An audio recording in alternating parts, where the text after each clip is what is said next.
Ak by ste sa znova stali prezidentom SPF, čo bude vašou prioritou v ďalšej činnosti? Tak ako už som spomínal, mojou prioritou bude vypracovať strategický plán Slovenskej plaveckej federácie rozvoja plaveckých športov do roku 2032, čiže na 8 rokov,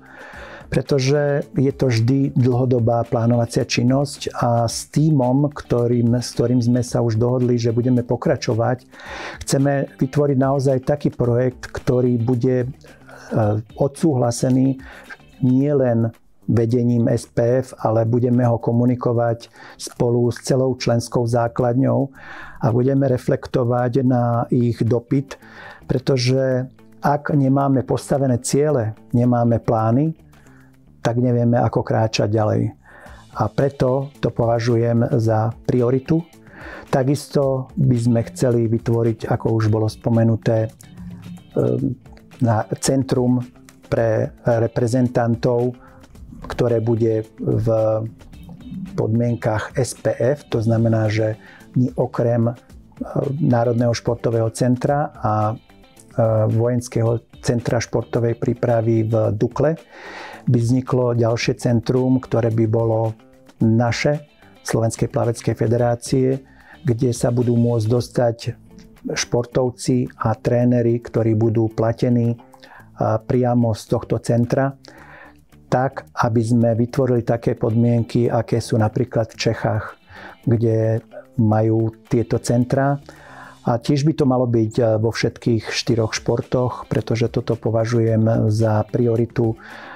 číslo 1. Takisto potrebujeme vytvoriť smernicu na vzdelávanie trénerov a športových odborníkov, ktorá by mala síce reflektovať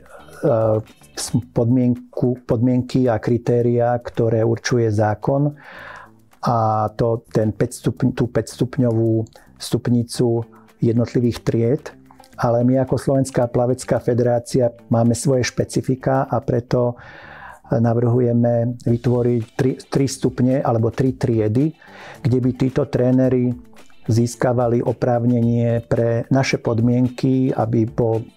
bolo možné napríklad mať reprezentačného trénera s najvyšším stupňom, takisto pre trénerov alebo asistentov pre reprezentačných trénerov v jednotlivých športoch, pretože toto považujem za veľmi dôležité. Takisto tá edukácia by mala byť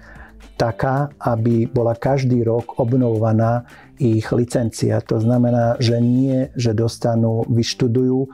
a ďalej sa nesamovzdelávajú, ale to samovzdelávanie prostredníctvom rôznych certifikátov a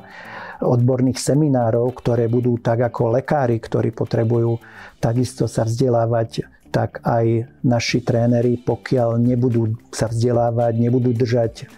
krok so špičkou svetovou a európskou, tak nemáme šancu posúvať naše výsledky ďalej. Čiže toto považujem v mojej činnosti za prioritu a samozrejme vytvoriť jednotný tím ľudí, ktorí budú mať jeden cieľ, aby tie naše záujmy neboli len individuálne, ale aby boli záujmom celej federácie ako celku.